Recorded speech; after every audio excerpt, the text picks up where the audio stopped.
एक जोटे पे बैठ के भैंसे पे, और राजा के सामने जा खड़े हुए, राजा और सैनिक खड़े उसके दरबार में।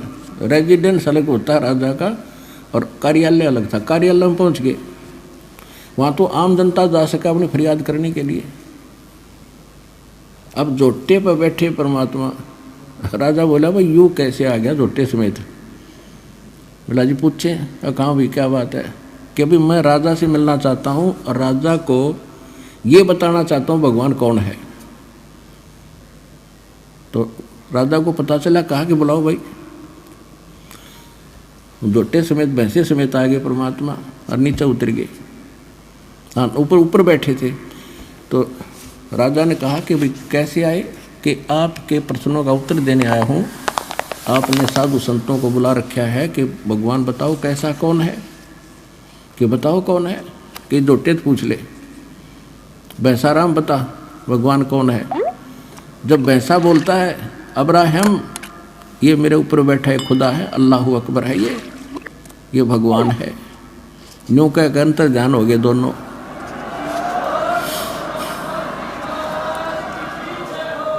अब राजा फिर चित गया, बेहोश हो गया, चक्कर खा के गिर गया।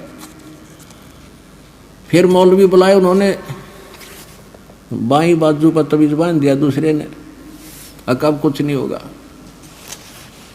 अब कुछ दिनों के बाद वो नॉर्मल सा हुआ राजा। परमात्मा चले गए एक यात्री का रूप बना के। पहले सफर करते थे यात्री, तो रात्रि में कहीं रुकते थे तो धर्मशाला में रुका करते, सराय में। सिर पे अपना गठड़ी ले जाते थे, थोड़ा बहुत खान का भी उसमें होता था, कपड़े होते थे रस्ते के नान धोने के लिए। छोटी सी पोटली वह काख में दे रखी। राजा के रेजिडेंस में पहुंच गए शाम के समय। राजा बैठा, कुछ नौकर खड़े, रानियां बैठी। अब अंदर कति निकट पहुंच गए। जब राजा ने पूछा भाई ये कैसे आया ग्रामीण यहाँ पर, पूछो इससे अब भाई कैसे आया। इतने मालिक उसके निकट पहुंच गए। राजा ने कहा यहाँ कैसे आए आप? कहने लगे जी मैं रास्ते चलता व्यक्ति हूँ, यात्री हूँ, और मैंने आगे जाना है, शाम होगी। मैं आपकी सराय में, आपकी धर्मशाला में एक रात काटना चाहता हूँ। उसका किराया बता दे, एक कमरा बता दे। अब राजा कहने लगा, बोले आदमी आपने ये सराय दिखाई देती है, ये राजा का महल है, मैं राजा हूँ, ये धर्मशाला नहीं, धर्मशाला कहीं और है, वहाँ जाओ। तब परमात्मा ने कहा कि आपसे पहले इसमें कौन था? कि मेरे यानी दादे परदादे रहे, वंशज रहे। तो वो कहाँ गए भाई? कि वो तो अल्लाह खुदा को प्यारे हुए। तो आप कितने दिन रहोगे इसमें? आप क्या इसमें सदा रहोगे? अब जब अपनी मृत्यु का नंबर आओ ना, जब गिग्गी हो बंदा है इंसान की, तो उन्होंने कहा मैं भी मरूंगा। तो फिर इसने तो मैल समझा। अब मूर्ख आदमी, ये तेरे बाप दादा पड़ पीढ़ी, ये भी रहे सरा में गिद्दी, तू ऐसे ही तू चल जाई, इसलिए मैंने तेरा यो मैल सरा बताया। यूँ कह के फिर अंतर्ध्यान हो गए।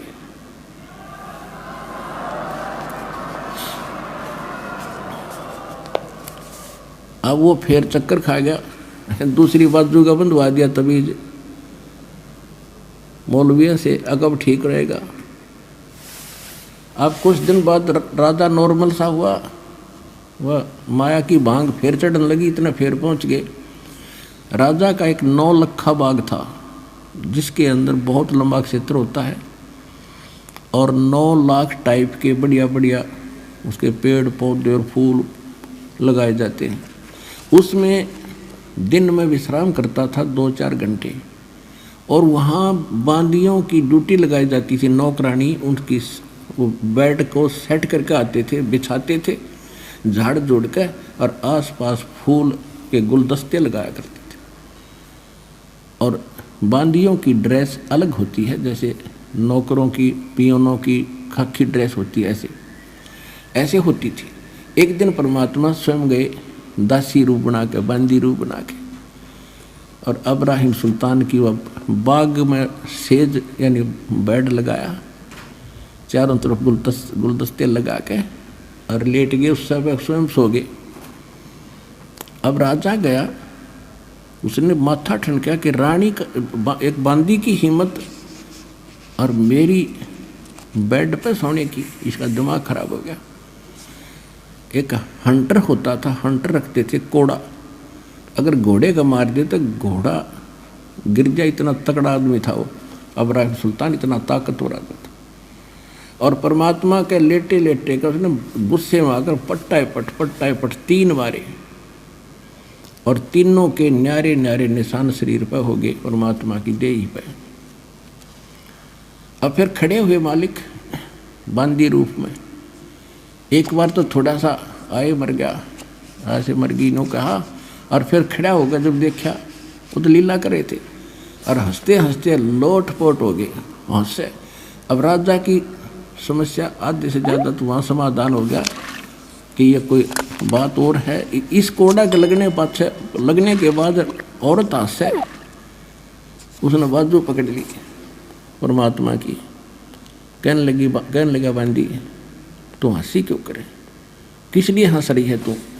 कि मैं इसलिए हंस रही हूँ कि इस तेरी गंदी सेज पे बेड पे मैं तो एक घड़ी लौटी थी, और इसी निकम्मी ये बेड है जिसको मुझे 3 कोरडों की सज़ा मिली। मैं यूँ हंसू हूँ बेटा, तेरे साथ के बीतेगी, तू तो डेली सोता है इस पे।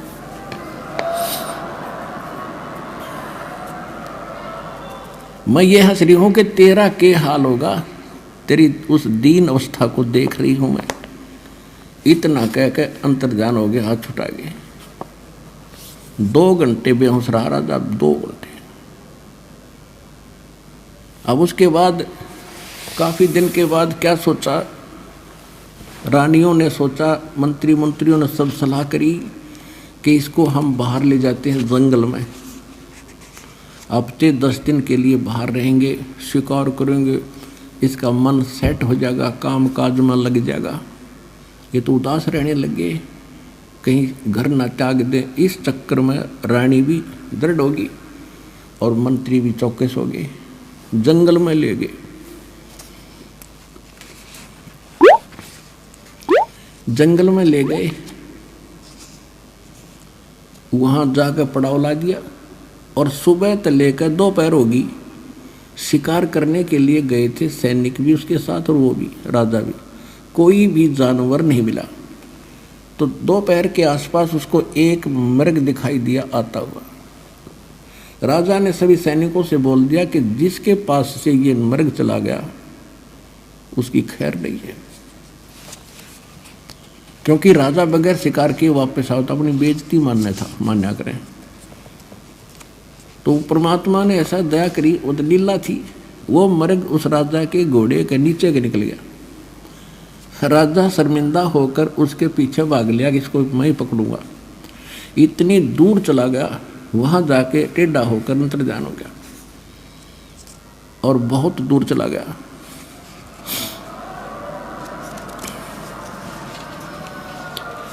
और अपने पड़ाव से बहुत दूर चला गया, जहाँ उनकी रोटी पानी था, वह आसपास कोई जल नहीं, उसको भूख भी लगाई और प्यास भी, घोड़े को भी उसको भी।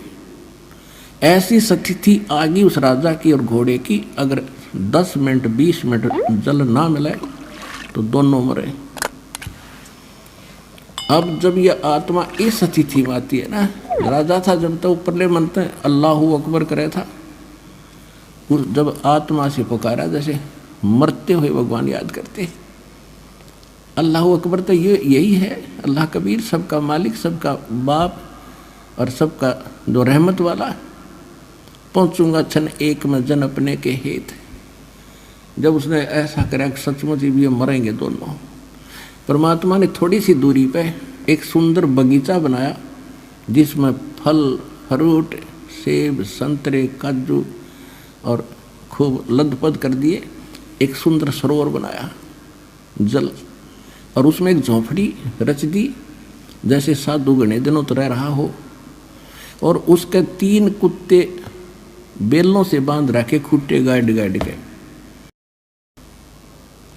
और उधर से इब्राहिम सुल्तान रोता हुआ आगे को खिस रखने देख रहा था। सामने देखा जल तो खुशी हुई, घोड़े को पानी पिलाया, आप पिया, फिर फल फ्रूट खाए, फिर देखे तो महात्मा बैठे हैं।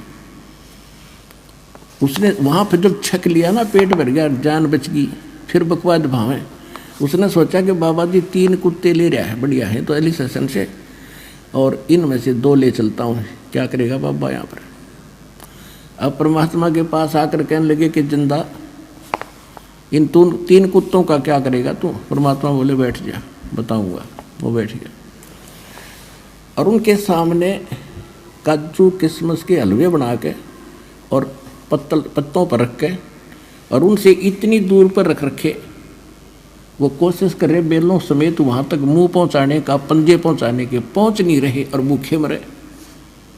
और फिर उनका एक खाली बेल और ले रहे थे कुत्ते बांधन की, जिन वह रखी थी साथ में, और उधर से परमात्मा एक सोटी ले रहे थे, उनके डंडा मार रहे थे। तो राजा ने कहा कि ये क्या कर रहे हो, इनको खाना क्यों नहीं खाने देते, और इनमें से 2 कुत्ते मुझे दे दो, आप क्या करोगे? परमात्मा बोले भाई ये कुत्ते ऐसे देने के नहीं, ये VID है, वेरी इंपॉर्टेंट डॉग है ये। अब वो कैसे कि एक बल्ख बुखारे का शहर का जो राजा है ना, ये तो इसका दादा है, पिताजी है, ये उसका दादा है, ये उसका तीसरा दादा है। इन हरामजादों को मैं कहा करता भक्ति कर लो, और मैं बहुत मिला इनसे, इनका बुद्धि में आई को ना। अरे भी इनको हलवा चाहिए, अब खवाऊंगा इनको हलवा, तो और मारे के। अरे यह एक खाली बेल ले रहा हूँ ना, अब जो राजा बैठा है गद्दी पे वो कुत्ता बनेगा, उसने इसका बांध दूंगा बेटा। उसका तो पसीने आ गए।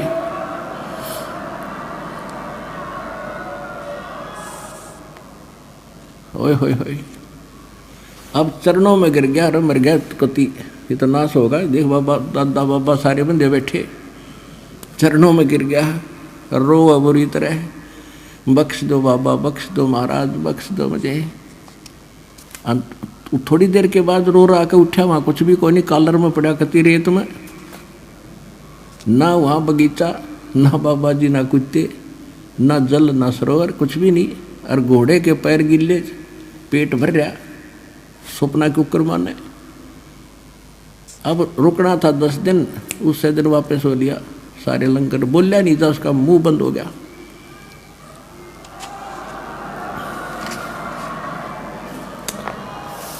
अब फिर आके बैठ गया कति गुमसुम। रानियों ने फिर बुलाया, कोई जंतर मंतर करनिया। एक बड़े से हाल के अंदर रानी, मुख्य रानियां, वजीर खड़े, सब समझा रहे। रानियां भी कह रही जी आप तो ऐसे ही घबरा जाते हो, ये तो ऐसे होता रहता है, फलाना है, ये कुछ नहीं होता, ये तो वैसे हवा होती है। उसका मन बदलने की चेष्टा कर रहे थे काल के आधार से।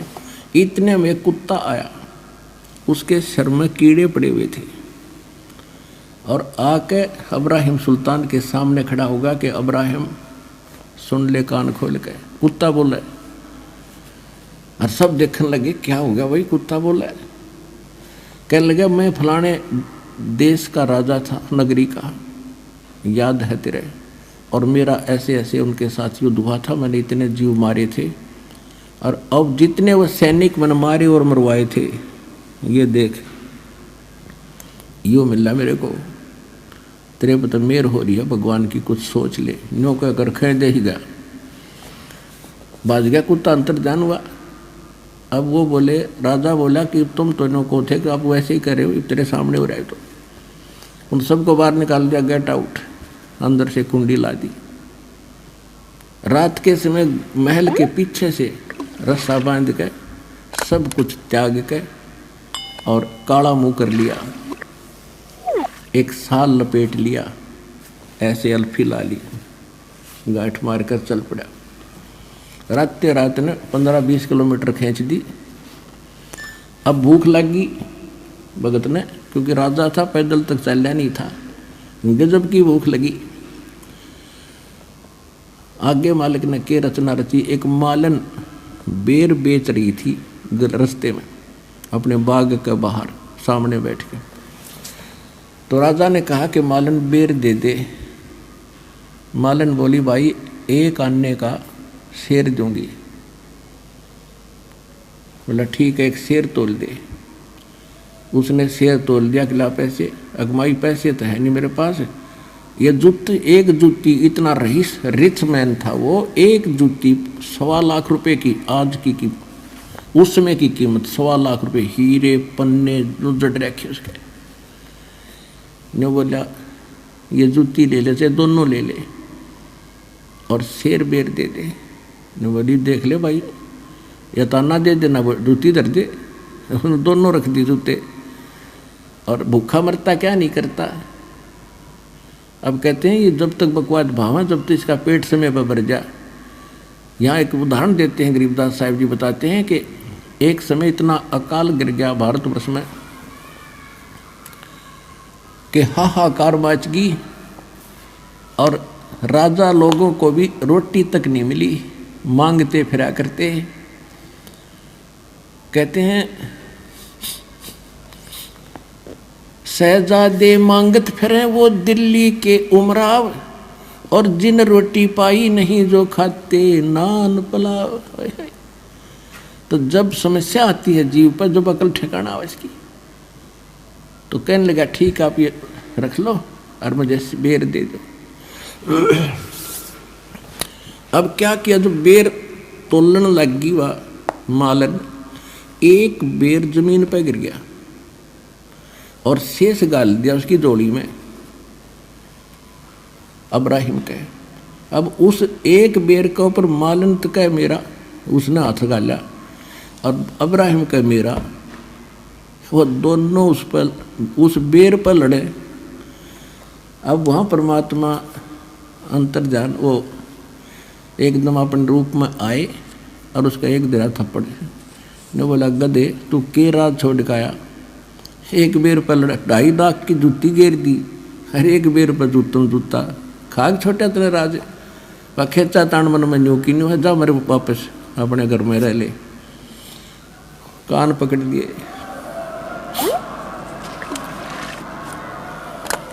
कहते 2.5 लाख की पावड़ी और 1 पैसे का बेर, और देख अदम सुल्तान ने कैसी डाली मेर। तब परमात्मा ने कहा फिर क्यों धक्के खाता फिर, तूने छोड़ा क्या है, आ तो गया तू सब कुछ त्यागी बनकर, लड़ाई फिर नहीं, एक बेर पर लड़ रहा है, वहां राज पर लड़ते थे।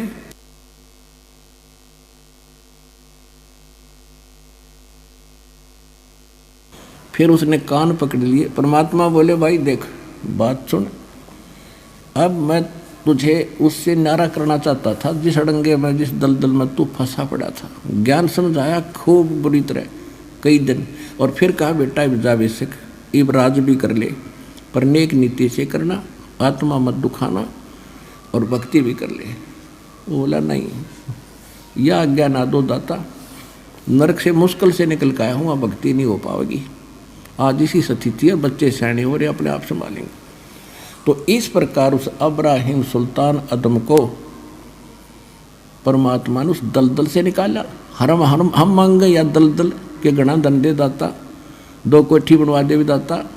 परमात्मा कहे बता, अब आपने सफर चलना है भक्ति का, भक्ति मार्ग पर घर पहुंचना है, तो आप यात्री हो, और यात्री के घर में चाहे कितना धन पड़ा हो, वो केवल आवश्यक वस्तु लेकर सफर कर सकता है। जब सारे घर ने सिर पर धर कर चलेगा तो 10 कदम नहीं चल सकता। तो इस प्रकार हमने उस परमात्मा के सफर पर चलने के लिए संसारिक परंपराओं और ये सब कुछ त्याग के हल्के से होकर चलेंगे, तभी हम अच्छी स्पीड खींचेंगे। अब क्या बताते हैं परमात्मा,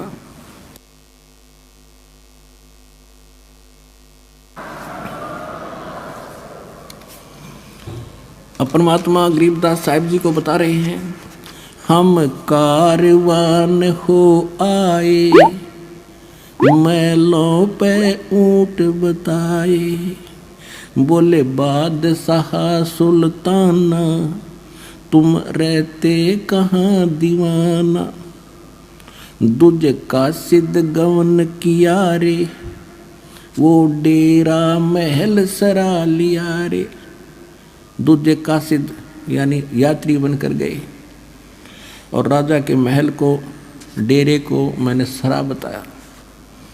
जब हम महल सराय बताई, सुल्तानी को त्यावर आई।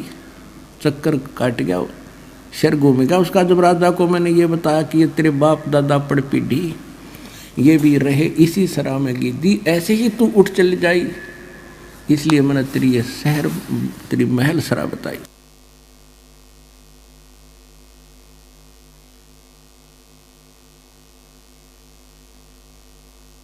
तो कहते हैं तब सुल्तान अदम को चक्कर आया था इस बात ने सुन के।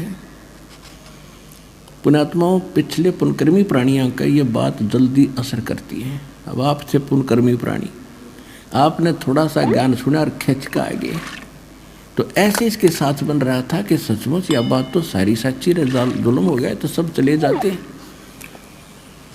जब हम महल सराय बताई, सुल्तानी कुतावर आई। अरे तेरे बाप दादा पड़ पीढ़ी, ये बसे सरा में गिद्दी। ऐसे ही तू चल जाई, यूं हम महल सराय बताई। उठे पादशाह सुल्ताना, वहाँ कासिद गैब छुपाना। जो बादशाह उठे और तरनाम पढ़ने लगे, परमात्मा अंतर्ध्यान हो गए उस यात्री रूप में। तीजे बांदी हो सेज बिछाई, तन तीन कोरड़े खाई। तीजे बांदी हो सेज बिछाई, तन तीन कोरड़े खाई।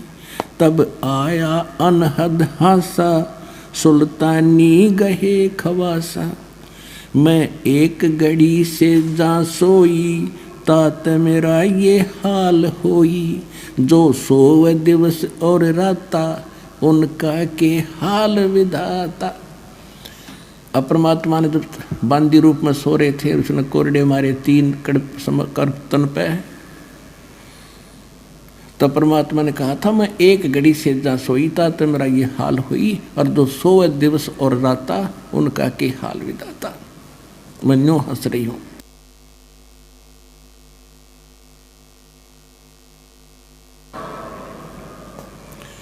तब गए भी बहे खवासा, सुल्तानी हुए उदासा।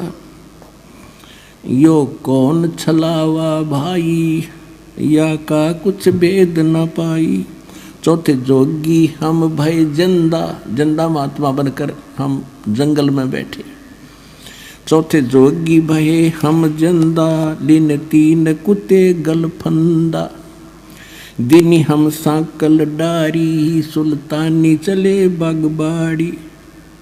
बोले बादशाह सुल्ताना, कहाँ से आए जंद दीवाना। जंगल में बैठ के कुत्ते और वो बना के सरोवर वगैरह झोंपड़ी। तो बादशाह सुल्तान कहते तू कहाँ से आया जंद। ये 3 कुत्ते क्या कीजे, इनमें से 2 हमको दीजे। अरे ये तेरे बाप दादा हैं भाई, इन बड़ी बद फैल कमाई। यो लो लंगर शीश लगाई, तब कुत्तों धूम मचाई।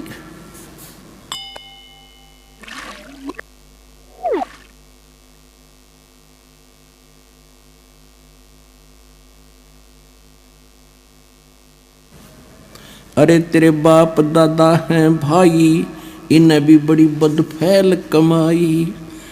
अरे तेरे बाप दादा पड़ पीढ़ी, तू समझे क्यों ना गिद्दी। अब तू तख्त बैठ कर भूली, तेरा मन चढ़ने को सूली। अब तू राजा बनकर इस तख्त सिंहासन पर बैठ कर भूल गया भगवान को। तेरा फांसी लगेगी, कुत्ता बनेगा तू अगले जन्म में। जोगी जिंदा गैब भयारे, हम ना कुछ भेद लहारे। बोले बादशाह सुल्ताना, जा खड़े अमीर दीवाना। ये 4 चरित्र बीते, हम ना कुछ भेद न लीते। तब लगे ज्ञान के बाना, छोड़ी बेगम माल खजाना।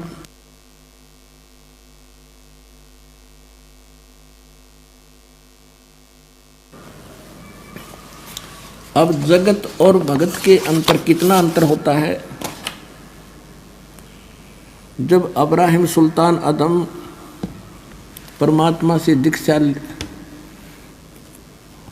जब वो रास्ते में जा रहा था तो रास्ते में गर्मी का मौसम था, सावन का महीना था, थोड़ी थोड़ी फुहार सी गिर रही थी, कभी रुक जाती थी, ठंडी हवा चल रही थी। एक व्यक्ति, उसका कोई संतान नहीं, उसका एक औरत और स्वयं और एक गाय ले रहा दूध पीने के लिए, और एक झोंपड़ी में रह रही।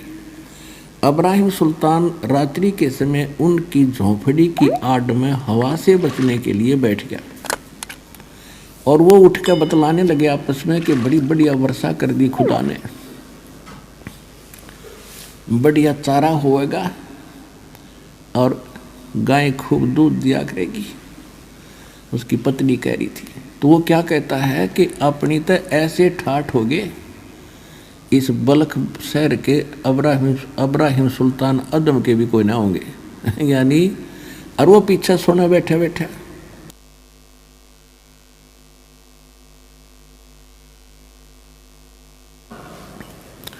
कि अपने तो इसी मौज हो जाएगी, इस अब्राहिम की भी नहीं होगी राजा की।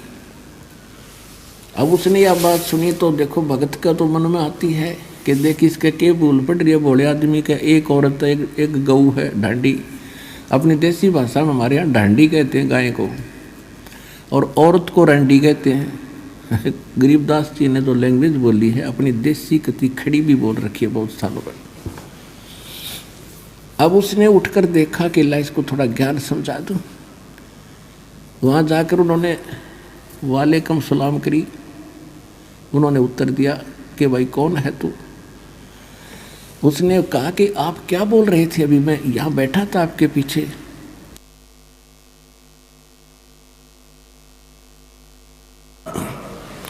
आप कह रहे थे कि ऐसी हमारी ऐसी मौत हो जाएगी, अब्राहिम सुल्तान की भी नहीं। कहाँ हो रहे, बढ़िया चारा हो गया, गाय बढ़िया दूध देगी, ठाठ से रहेंगे। तो उसने कहा भाई ये ठाठ कितने दिन रखोगे तुम, तुम्हारे दादे परदादे चले गए, तुम भी जाओगे, कुछ भक्ति करो भगवान की। कहने लगे तू कौन है भाई? कि मैं वो अब्राहिम सुल्तान अदम राजा हूँ जिसकी तुम चर्चा कर रहे थे। वो कहने लगे भाई क्यों, तू कैसे आ गया ऐसे? कि मैंने छोड़ दिया भगवान के लिए वो राज, और आप भी भक्ति करो, छोड़ो इस फंड ने।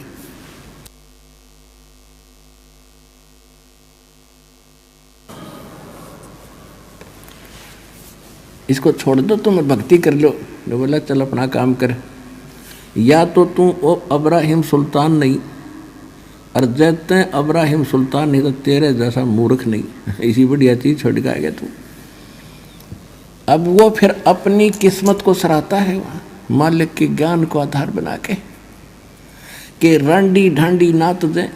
रांडी माने एक औरत और ढांडी माने गाय। कहते रांडी ढांडी नात दे ये नरकइये काग, और बलख बुखारा छूट गया थी कोई पछली लागे। होय होय।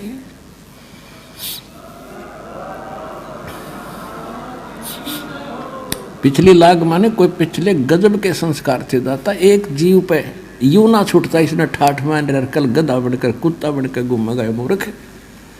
और मेरे पर रजा करती दाता ने बलख बुखारा छुटवा दिया दाता। कोई पिछला गजब का संस्कार था ना, न्यों छूटे।